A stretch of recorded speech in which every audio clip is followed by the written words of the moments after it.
નમસ્કાર વિદ્યાર્થી મિત્રો, વર્તુળની અંદર જેડબલની અંદર આગળ વધીએ. આજનો આપણો જે ટોપિક છે કે વર્તુળનું સમીકરણ આપેલું હોય, બરાબર છે. બે વર્તુળ આપણને આપેલા હોય, બંને વર્તુળના કેન્દ્ર અને ત્રિજ્યા આપણી પાસે છે. વર્તુળના સમીકરણ પરથી હવે કેન્દ્ર અને ત્રિજ્યા આપણને શોધતા આવડે છે. તો કયા સંજોગોની અંદર આપણને બે છેદબિંદુ મળશે, કયા સંજોગોની અંદર એક છેદબિંદુ મળશે, કયા સંજોગોની અંદર છેદબિંદુ નહીં મળે, કયા સંજોગોની અંદર કેટલા સામાન્ય સ્પર્શક મળશે, એ બધી જ ચર્ચાઓ આપણે કરીશું. પહેલું વર્તુળ છે, ફોર એક્ઝામ્પલ એનું કેન્દ્ર મને આપેલું છે પી જેટલું, બીજું જે એની ત્રિજ્યા છે R1 જેટલી, બીજું જે વર્તુળ છે એનું કેન્દ્ર જે છે ક્યુ, જેની ત્રિજ્યા છે R2 જેટલી. તો આ સંજોગોમાં આપણને જોઈને જ ખ્યાલ આવે કે પી અને ક્યુ વચ્ચેનું જે અંતર છે સ્પષ્ટ છે કે R1 અને R2 ના સરવાળા કરતા વધારે હશે. તો જો હું પી અને ક્યુ એટલે કે બે કેન્દ્ર વચ્ચેનું અંતર શોધું, એ ત્રિજ્યાઓના સરવાળા કરતા વધુ હોય તો આકૃતિ કંઈક આવી હોય. તો આ સંજોગોની અંદર મારે સામાન્ય સ્પર્શક જોઈતા હોય, ચાલો તો એક અહીંયા ઉપરની તરફ કે જે બંને વર્તુળને સ્પર્શીને જાય, એ જ પ્રમાણે એક અહીંયા નીચેની તરફ રફ આકૃતિ છે, બરાબર છે. એ જ પ્રમાણે એક અહીંયા ઉપરથી આ બાજુ નીચે તરફ મળે અને એક આ બાજુ નીચેથી અહીંયા ઉપરની તરફ મળે, બરાબર છે. તો આ સંજોગોમાં જો આપણે વાત કરીએ તો છેદ બિંદુઓ જે છે એ મને એક પણ નથી મળતા. સામાન્ય સ્પર્શક જે છે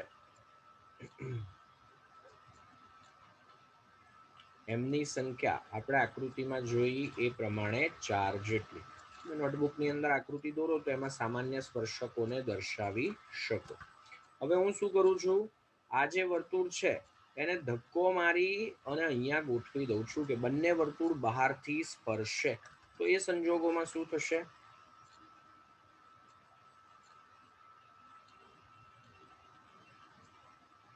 તો આ છે કેન્દ્ર પી, આ છે કેન્દ્ર ક્યુ, ત્રિજ્યાઓ જે છે R1 અને R2 જેટલી. તો અહીંયા સ્પષ્ટ છે કે પી અને ક્યુ વચ્ચેનું અંતર જે છે દેખાય જ છે કે બરાબર R1 પ્લસ R2 જેટલું, બરાબર છે. છેદ બિંદુઓ જે છે એ દેખાય છે આપણને કે એક જેટલા. આ સંજોગોમાં સામાન્ય સ્પર્શક મને એક ઉપર તરફ મળે, એક નીચે તરફ મળે અને એક અહીંયા બરાબર વચ્ચેથી પસાર થતો સ્પર્શક મળે. તો આ સંજોગોની અંદર સામાન્ય સ્પર્શક જે છે એમની સંખ્યા 3 જેટલી લેવી પડે, બરાબર છે. ચાલો, બીજી એક અગત્યની વસ્તુ અહીંયા કે આ છેદ બિંદુ છે એ આ બંને કેન્દ્ર ત્રણેય સમરેખ હોય. આ પણ એક અગત્યનો પોઈન્ટ કે આ સંજોગોની અંદર આ છેદ બિંદુ જે છે એને કહી દઈએ કે ફોર એક્ઝામ્પલ એ આર છે. તો બંને વર્તુળના કેન્દ્ર પી ક્યુ તથા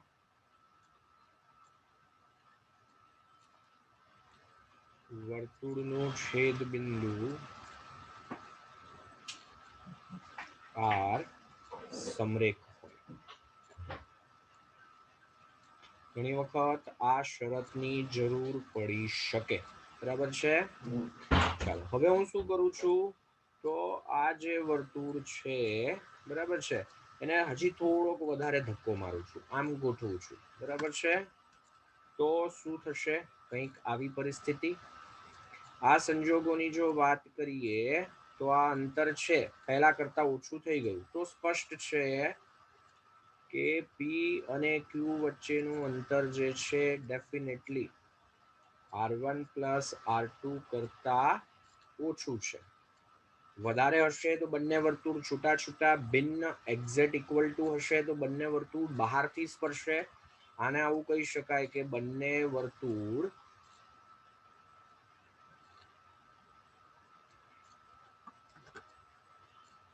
બહારથી સ્પર્શે.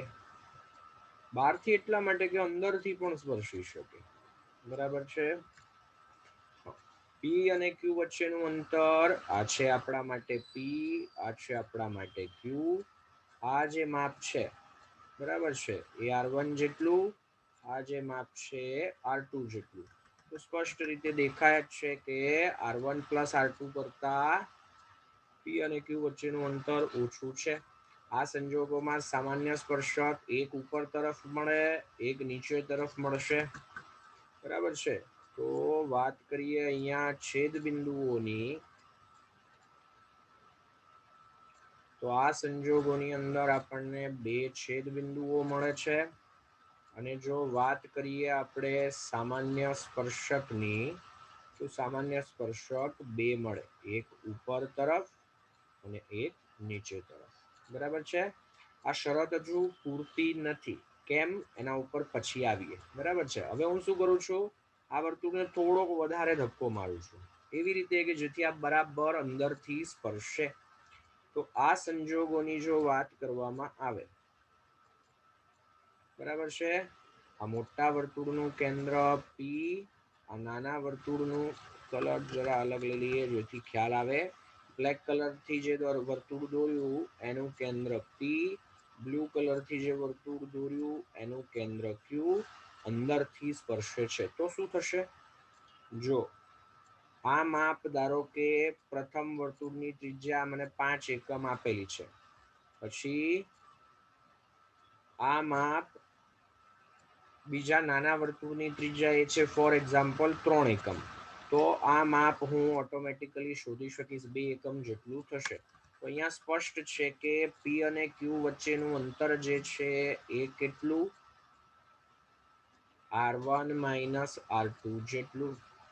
પણ હવે દર વખતે એવું જરૂરી નથી કે પહેલા વર્તુળની ત્રિજ્યા જ વધારે હોય. બરાબર છે. પ્રથમ વર્તુળની ત્રિજ્યા, આ જે માપ છે એ છે R1, આ જે માપ છે એ છે R2.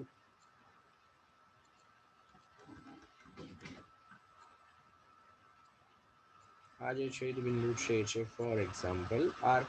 તો અહીંયા પણ આપણે કહી શકીએ કે બંને વર્તુળોના કેન્દ્ર અને વર્તુળનું છેદ બિંદુ આ સમરેખ હોય.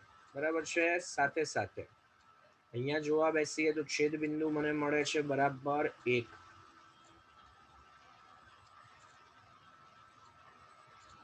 સામાન્ય સ્પર્શક, તો આ છેદ બિંદુ જે મળ્યું ત્યાં આગળ જે સ્પર્શક મળે એ જ સામાન્ય સ્પર્શક એક જ મળે.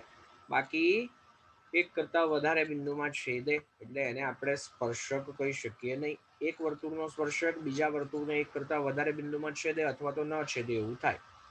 બરાબર છે. સામાન્ય સ્પર્શક એટલે કે બંને વર્તુળના સ્પર્શક થાય એવા સ્પર્શકોની સંખ્યા જે છે એક જેટલી. અને અહીંયા હું એવું કહી શકું કે બંને વર્તુળ અંદરથી સ્પર્શે છે. તો અંદરથી સ્પર્શે છે એવું મને આપે એટલે મને આ આકૃતિ નજર સામે દેખાવી જોઈએ.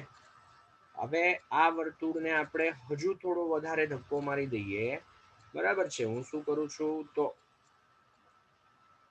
આ જે વર્તુળ છે એને થોડોક હજી વધારે ધક્કો મારી દઈએ. બરાબર છે. તો આ સંજોગોમાં શું થયું, પી અને ક્યુ વચ્ચેનું અંતર હતું એના કરતા બી ઘટી ગયું.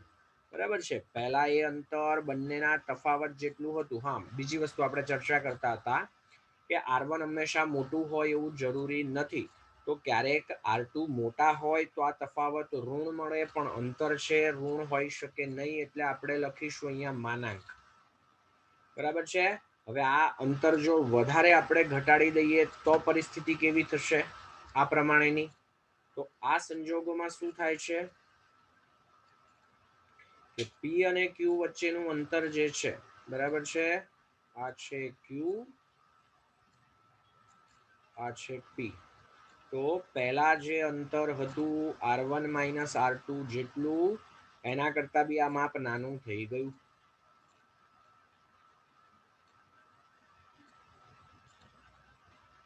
બરાબર છે.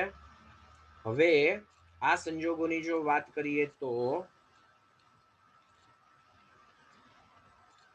છેદ બિંદુઓ જે છે એક પણ નથી, ન એક પણ સામાન્ય સ્પર્શક છે.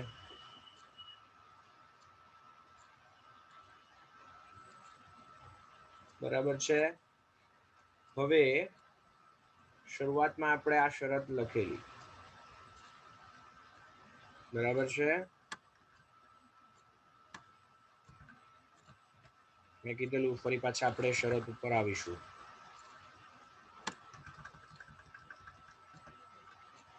ત્યાં આપણે લખ્યું કે પી અને ક્યુ વચ્ચેનું અંતર એ R1 પ્લસ R2 કરતા વધારે ઓછું હોવું જોઈએ. તો અહીંયા પણ પી અને ક્યુ વચ્ચેનું અંતર છે R1 પ્લસ R2 કરતા ઓછું જ છે. તો હવે મને ખબર કેવી રીતે પડવાની કે આ પરિસ્થિતિ છે કે આ પરિસ્થિતિ છે? તો અહીંયા આ માપ જે છે એ ત્રિજ્યાઓના તફાવત કરતા વધારે હોવું જોઈએ. બરાબર છે. નહીં તો પછી બે વસ્તુમાં ક્લેશ આવે.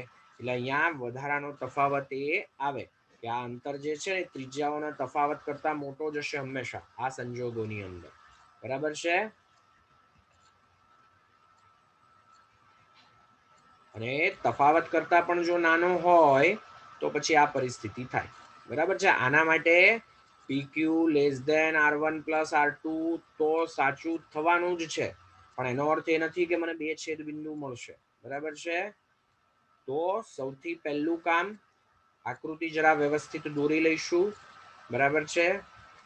સાથે સાથે કયા કેસમાં કેવી આકૃતિ છે, છેદ બિંદુઓ કેટલા, સામાન્ય સ્પર્શક કેટલા, એ મને હવે નજર સામે દેખાવું જોઈએ. બરાબર છે. ચાલો થોડા દાખલાઓ ગણીએ કે જેથી વધારે સારી રીતે સમજી શકાય. ચાલો તો સૌથી પહેલા પ્રથમ વર્તુળ છે એને હું દર્શાવું છું S1 વડે. x² plus y² is equals to 4. કેન્દ્ર અને ત્રિજ્યા બંને આના માટે તો નજર સામે દેખાય. કેન્દ્ર P જે છે એ છે 0 0 અને આના માટે જો ત્રિજ્યા લખવા બેસીએ તો R² 4 છે એટલે R1 જે છે 2 જેટલા થાય. S2 જે છે આપણને આપેલા છે x² વત્તા y² minus 6x minus 8y. બધા જ પદ એક તરફ હોવા જોઈએ એટલે -24 બરાબર 0. આનું કેન્દ્ર જે છે એને હું કહું છું Q જેટલું. x અને y ના સહગુણકોને -2 વડે ભાગીએ એટલે 3 અને 4 કેન્દ્ર મળે. ત્રિજ્યા R2 જે છે એ જો લખવા બેસીએ તો √g² plus f² minus c. અગાઉ ચર્ચા કરેલી એ પ્રમાણે તમને વર્તુળના સમીકરણ પરથી કેન્દ્ર અને ત્રિજ્યા શોધતા આવડે. ન આવડે તો સ્વાધ્યાયના દાખલાઓ જરા ફરીથી જોઈ લેવા, એની પ્રેક્ટિસ કરી લેવી. g અને f છે અનુક્રમે -3 અને -4 જેટલા. વર્ગ કરીએ તો 9 અને 16. માઇનસ અચળ પદ બાદ કરીએ તો માઇનસ માઇનસ પ્લસ 24. 24 અને 16 એટલે કે 40. 40 ને 9 એટલે કે 49. વર્ગમૂળ લઈએ તો 7. તો ત્રિજ્યા જે છે એ છે 7 જેટલી. તો P અને Q વચ્ચેનું અંતર PQ શોધી કાઢીએ. અંતર સૂત્રની મદદથી એક્સ્યામના તફાવતનો વર્ગ ફાવે એ વસ્તુઓ ડાયરેક્ટ લખી શકાય, વત્તા વાયામનો તફાવત છે એનો વર્ગ 9 9 વત્તા 16 25. વર્ગમૂળ લઈએ તો 5. તો 7 અને 2 છે, તફાવત લઈએ ને તો એક્ઝેક્ટ આટલો થાય. તો અહીંયાથી સ્પષ્ટ છે કે PQ જે છે એ અત્યારે R2 મોટા એટલે હું આવું લખું છું કે માનાંકમાં R1 માઇનસ R2 જેટલા. આનો અર્થ શું થયો? એક વર્તુળ એની અંદરના ભાગમાં બીજું વર્તુળ, આ પરિસ્થિતિ હોય. બરાબર છે. તો આકૃતિ એ આપણને દેખાય એટલે હવે પૂછેલું છે શું? સામાન્ય સ્પર્શકો 1 મળે. અહીંયાથી હું લખી શકું કે બંને વર્તુળ અંદરથી સ્પર્શે. જરૂર જણાય તો રફ આકૃતિ દોરી શકાય, આપણે અગાઉ દોરી એ પ્રમાણે. બંને વર્તુળ અંદરથી સ્પર્શે એટલે સામાન્ય સ્પર્શક જે છે એની કિંમત 1 જેટલી થાય. ચાલો, બે વર્તુળ આપેલા છે જેમના છેદ બિંદુઓ 2 છે. હવે જો રિવર્સ સિનારીઓ આપ્યો, મને બે છેદ બિંદુઓ મને આપ્યા, બરાબર છે. તો અહીંયા મને નજર સામે દેખાવું જોઈએ કે આ માપ જે છે R1 પ્લસ R2 કરતા ઓછું અને R1 માઇનસ R2 ના માનાંક કરતા વધારે હોવું જોઈએ. આ મને દેખાવું જોઈએ નજર સામે, નહીં તો કંઈ કામનું નહીં. બરાબર છે. આપણે હમણાં જ આ બધી શરતો જોઈ, બરાબર છે. ચાલો, તો પહેલા તો જે વસ્તુઓ અવેલેબલ છે એ લખીએ. તો x² plus y² is equals to 4. પ્રથમ વર્તુળ જેનું કેન્દ્ર જે છે, પ્રથમ વર્તુળના કેન્દ્રને આપણે P કહીએ તો એ છે ઉગમ બિંદુ. ત્રિજ્યા જે છે એને R1 કહીએ તો એ થઈ જશે 4. બીજા વર્તુળ માટે વાત કરીએ તો x² plus y² minus 4 lambda x plus 9 equals to 0. આનું કેન્દ્ર ડાયરેક્ટ લખી શકાશે, જેના કેન્દ્રને આપણે દર્શાવીએ છીએ q વડે. x નો સહગુણક છે -4 લેમ્બડા, જેને -2 વડે ભાગીએ તો આ થઈ જશે 2 લેમ્બડા. y નો સહગુણક નથી એટલે 0. ત્રિજ્યા R2 જે છે લખીએ તો સૂત્ર છે આપણી પાસે કે √g² plus f² minus c. તો R2 જે છે અહીંયા 4 લેમ્બડા સ્ક્વેર -9 જેટલા. હવે અહીંયા આપણને આપેલું છે કે બે સામાન્ય છેદ બિંદુ છે.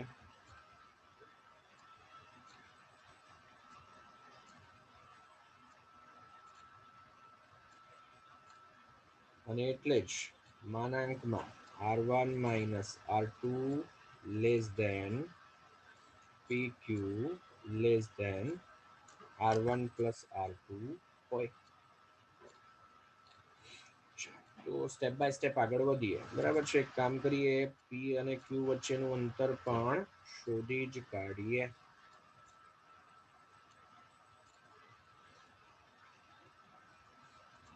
PQ જે છે એ લખીએ તો દેખીતી રીતે સ્પષ્ટ છે કે 2 લેમ્બડા જેટલું હશે. હવે મને લેમ્બડાની કિંમત ધન છે કે ઋણ નથી ખબર, કારણ કે જોઈએ તો બધી જ જાતની કિંમતો છે એટલે મેં માનાંક લખી દીધો, બરાબર છે. આ લેમ્બડા છે. ચાલો, સ્ટેપ બાય સ્ટેપ આગળ વધીએ, બરાબર છે. વર્ગ કરી દો અહીંયા તો બી ચાલે, કારણ કે આના માટે તો આપણે વર્ગ કરવાનો થશે જ. ચાલો, સૌથી પહેલા આપણે લઈએ છીએ કે માનાંકમાં R1 માઇનસ R2 જે છે એની કિંમત PQ કરતા ઓછી. આ પહેલી શરત. હવે દાખલો જે છે ને સુરેખ અસમતાનો થઈ ગયો. બીજી શરત જે છે એ છે કે PQ જે છે એની કિંમત R1 પ્લસ R2 કરતા ઓછી હોવી જોઈએ. ચાલો, R1 માઇનસ R2 જે છે વર્ગ કરી દઈએ અહીંયા. એટલે કેવું છે કે માનાંક ન લખો તો બી ચાલે, વર્ગમૂળ બી ઓટોમેટિક દૂર થઈ જાય. R1 અને R2 જે છે આપણે જોવા બેસીએ તો આ છે 4 માઇનસ √4 લેમ્બડા સ્ક્વેર માઇનસ 9 એનો વર્ગ લેસ ધેન PQ જે છે એ છે 2 લેમ્બડા. એટલે વર્ગ કરીએ, માનાંક કઈ લખવાની જરૂર નથી. અહીંયા બી એક ટાઈમે પછી ધન જ વસ્તુઓ છે, વર્ગ કરીએ છીએ, માનાંક છે ન લખો માનાંક તો બી ચાલે, ધન કિંમતો જ હશે વર્ગ હશે એટલે. અહીંયા લખીએ તો 16 માઇનસ 2 ગુણ્યા 4 એટલે 8 વર્ગમૂળની અંદર 4 લેમડા સ્ક્વેર માઇનસ 9 અને આનો વર્ગ કરીએ તો 4 lambda square minus 9 less than 4 lambda square. વર્ગમૂળ દૂર કરવું છે એટલે વર્ગમૂળ વાળા પદને આ બાજુ લઈ લઈએ તો 8 વર્ગમૂળની અંદર 4 લેમડા સ્ક્વેર માઇનસ 9 બંને બાજુથી 4 લેમડા સ્ક્વેર કેન્સલ 16 માઇનસ 9 એટલે કે 7. હવે ફરી પાછો બંને બાજુ જો વર્ગ કરીએ તો 49. ફરી પાછી ધન કિંમતો જ છે એટલે કંઈ ચિંતા કરવાની થશે નહીં. 8નો વર્ગ કરીએ તો 64. અહીંયા લખીએ તો 4 લેમડા સ્ક્વેર માઇનસ 9. 64ને આપણે આ બાજુ લઈ લઈએ 49/64. એની કિંમત 4 લેમડા સ્ક્વેર માઇનસ 9 જેટલી. -9 આ બાજુ જશે તો +9. 49/64 વત્તા 9. ચાલો 4 ગુણ્યા 9 ગુણ્યા 4 એટલે 6. 9 ગુણ્યા 6 54 ને 3 એટલે કે 576. એમાં 49 ઉમેરીએ એટલે કે 625. 625/64. આ કિંમત હોવી જોઈએ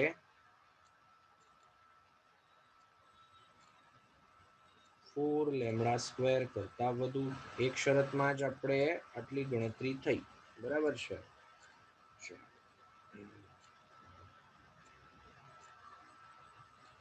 તો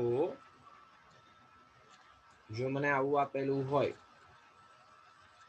કે x સ્ક્વેરની કિંમત 9 કરતા મોટી છે તો એ સંજોગોમાં x છે 3 કરતા મોટા અથવા -3 કરતા નાના આવું મારે લખવું પડે.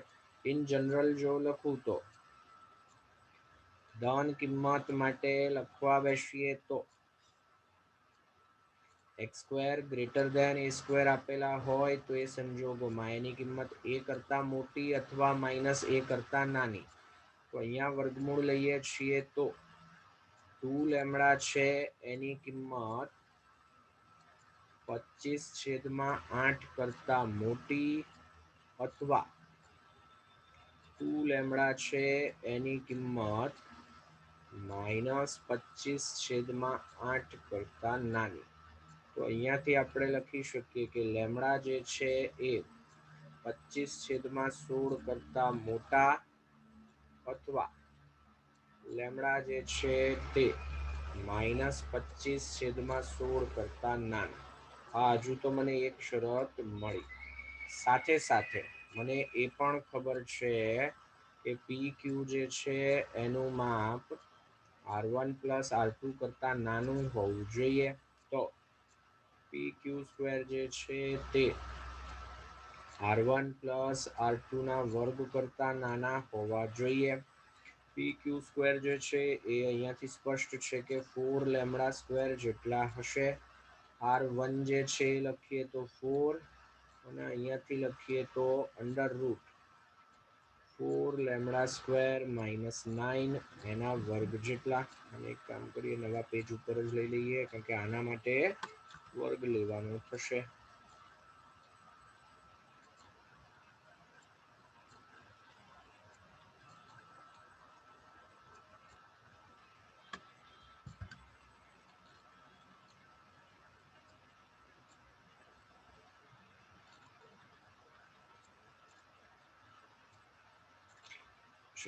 તો અહીંયાથી લખીએ તો 4 lambda square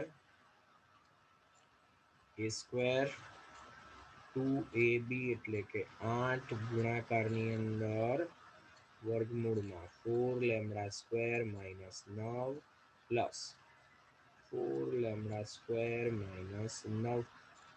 4 lambda square cancel 16 - 9 એટલે કે 7.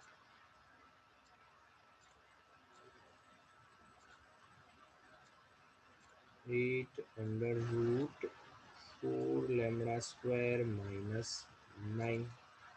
બરાબર છે। 9 જે છે એને આ બાજુ લઈ લઈએ તો -9, -9 કરતા મોટા જશે, અહીંયાથી કોઈ શરત બીજી આપણને મળતી નથી। બરાબર છે।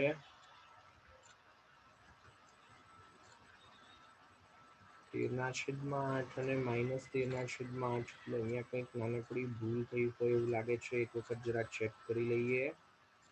આના માટે 0 0, અચ્છા અહીંયા ભૂલ કરેલી છે। r1 સ્ક્વેર 4 જેટલા છે, r1 જે છે 2 જેટલા થાય। બરાબર છે। બાકીનું માપ જે છે બધું એઝ ઇટ ઇઝ જ છે। બરાબર છે। તો અહીંયા દરેક જગ્યાએ ચેન્જ કરવાનું થાય। r1 જે છે એનું માપ 2 જેટલું, તો વર્ગ કરીએ એટલે અહીંયા આવશે 4, મધ્યમ પદમાં પણ ફેરફાર થશે। 2 વર્ગ કરીએ તો 4 -4, ચલો 4 - 9 એટલે આપણે લખી શકીએ કે આ થઈ જશે -5। બરાબર છે। -5 કરતા મોટા જશે। બરાબર છે। ધન કિંમત છે તો અહીંયાથી આપણે કંઈ લખી શકીશું નહીં। બરાબર છે। વર્ગ અહીંયા મારાથી લઈ શકાશે નહીં। કારણ સમજીએ કે -5 <3 હોય, હું વર્ગ કરું તો મને આ મળે જે ખોટું છે। -5 7 હોય અને જો હું બંને બાજુ વર્ગ કરું તો અહીંયા આ વસ્તુ સાચી છે। તો હવે આ કિંમત મને નથી ખબર, એટલે ડાયરેક્ટ મારાથી વર્ગ લઈ શકાશે નહીં। બરાબર છે। બીજી શરત પર આવીએ તો PQ જે છે એની કિંમત r1 + r2 કરતા ઓછી, તો PQ² જે છે એની કિંમત r1 + r2 ના વર્ગ કરતા ઓછી। PQ² જો આપણે લખીએ તો 4λ², આ બાજુ આના જ પદ આવશે। બરાબર છે। પણ ખાલી વચ્ચે નિશાની બદલાઈ જશે।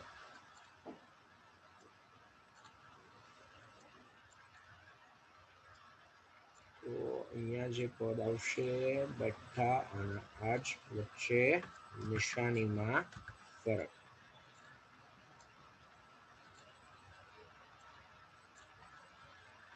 બરાબર છે। અહીંયા જો લખીએ તો 4λ² <4, અહીંયા પ્લસ થઈ જશે। બરાબર છે।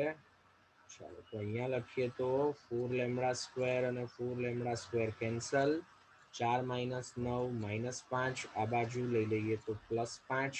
હવે હું ડેફિનેટલી કહી શકું કે બંને પદ જે છે ધન જ છે। આ 5 ધન છે, આ કિંમત 5 કરતાંય મોટી એટલે ધન છે। તો હવે હું વર્ગ કરી શકીશ।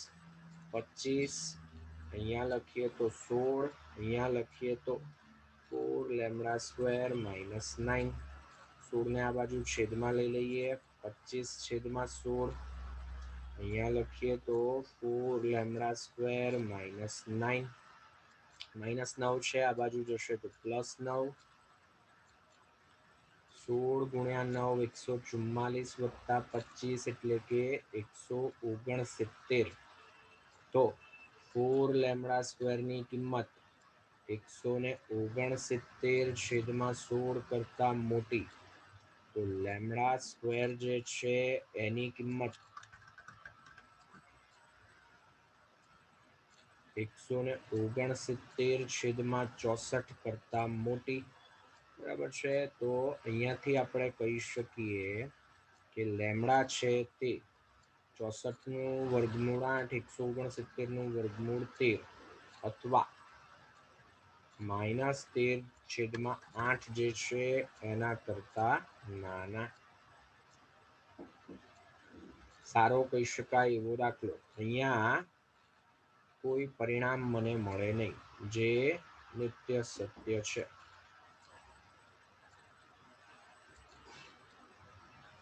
બરાબર છે। સારો કહી શકાય એવો દાખલો। બરાબર છે। જરૂર જણાય તો જરા 2 વખત ગણીશું, બરાબર છે, તો પછી આની કોઈ જરૂર નથી. સી જે છે 1 1 કેન્દ્ર 1 ત્રિજ્યા વાળું વર્તુળ છે. ટી જે છે 0 y કેન્દ્ર વાળું ઉગમ બિંદુમાંથી પસાર થતું વર્તુળ છે, અને સી જે છે એને બહારથી સ્પર્શે છે. તો વર્તુળ ટી જે છે એની ત્રિજ્યા કેટલી? બરાબર છે. રફ આકૃતિ જો આપણે દોરીએ,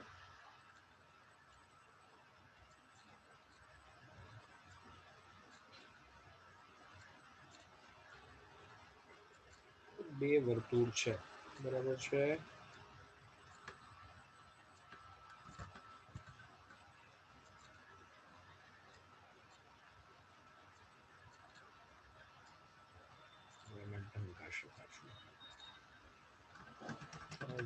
દોરી કાઢીએ આપણે.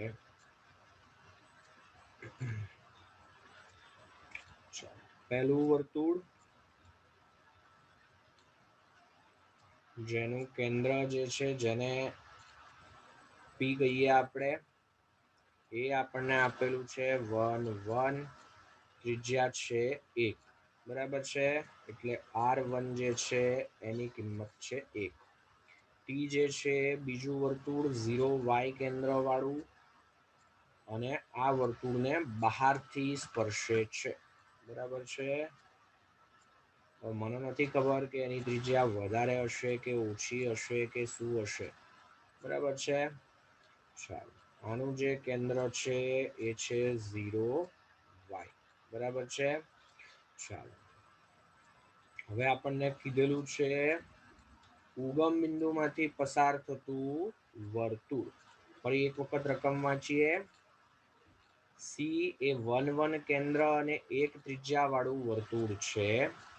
ટી એ 0 y કેન્દ્ર વાળું અને ઉગમ બિંદુમાંથી પસાર થતું વર્તુળ છે. એટલે અહીંયા ક્યાંક ઉગમ બિંદુ હોય, બરાબર છે.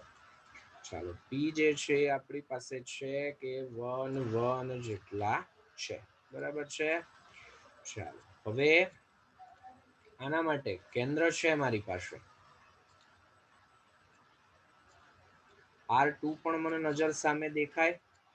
વર્તુળ પરનું એક બિંદુ છે, કેન્દ્ર પણ છે, બરાબર છે. બે વચ્ચેનું અંતર એટલે ત્રિજ્યા થાય. તો ત્રિજ્યા જે છે આ બે વચ્ચેનું અંતર આપણે લઈએ તો y જેટલી થાય. મને નથી ખબર કે ધન હશે કે ઋણ, એટલે માનાંક લઈ લઈએ, બરાબર છે. હવે આ સંજોગોમાં આપણને કીધેલું છે કે બંને વર્તુળ બહારથી સ્પર્શે છે, એટલે પી ક્યુ જે છે ડેફિનેટલી R1 પ્લસ R2 જેટલા થાય. એટલે પી ક્યુ સ્ક્વેર જે છે એ લખીએ તો હું અહીંયા વિસ્તરણ કરીને જ લખું છું, R1 square plus 2R1 R2 plus R2 square જેટલા થાય. આ બે વચ્ચેનું અંતર આપણે જો લખવા બેસીએ, એક્સ નો તફાવત 1 એનો વર્ગ 1, y માઇનસ 1 નો તફાવત એનો વર્ગ, R1 જે છે 1 એનો વર્ગ કરીએ તો 1, 2 R1 ગુણાકારમાં ન લખીએ તો પણ ચાલે, માનાંકમાં y પ્લસ R2 સ્ક્વેર, એટલે એ થઈ જશે ડેફિનેટલી y સ્ક્વેર. 1 અને 1 જે છે કેન્સલ, આનું વિસ્તરણ કરી દઈએ તો y square minus 2y plus 1 is equals to 2 માનાંકમાં y, બરાબર છે. 1 કેન્સલ કર્યા એટલે y સ્ક્વેર પણ બાકી રહેશે. y સ્ક્વેર બંને બાજુથી કેન્સલ કરી દઈએ એટલે આપણને મળે કે 1 માઇનસ 2y બરાબર 2 માનાંકમાં y. માનાંક વિધેયની વ્યાખ્યા મુજબ બે ભાગ કરવા પડે. પહેલી શક્યતા કે y જે છે ધન છે, તો આ ડાયરેક્ટ દૂર કરી શકાય. તો 1 minus 2y is equals to 2y લખી શકાય. તો લખી શકીએ આપણે 1 ઇઝ ઇક્વલ્સ ટુ 4y, એટલે કે y જે છે એ મને મળે 1/4. તો આ ત્રિજ્યા થાય. એનો માનાંક ત્રિજ્યા જે છે બીજા વર્તુળની કેટલી, માનાંકમાં y જેટલી 1/4 જેટલી, જવાબ મળી ગયો. બીજા કેસમાં એવો ઓપ્શન મળે કે જે શક્ય ન હોય, બરાબર છે. બીજી વખત હું લઉં છું કે y જે છે ઋણ છે, તો માનાંકની વ્યાખ્યા પ્રમાણે માનાંક દૂર કરીએ એટલે માઇનસ લખવા પડે. તો 1 - 2y is equals to -2y. આ બંને કેન્સલ કરતા મને મળે 1 ઇઝ ઇક્વલ્સ ટુ 0, જે શક્ય નથી. પ્રમાણમાં સહેલો કહી શકાય એવો દાખલો. આખા દાખલામાં 4 માર્ક આ વસ્તુના છે. આ એક ટાઈમે ન કરો કંઈ તો બી ચાલે, ખાલી આટલું લખી દીધેલું હોય ને દાખલો અહીંયાથી શરૂ કરી દો તો પણ ચાલે.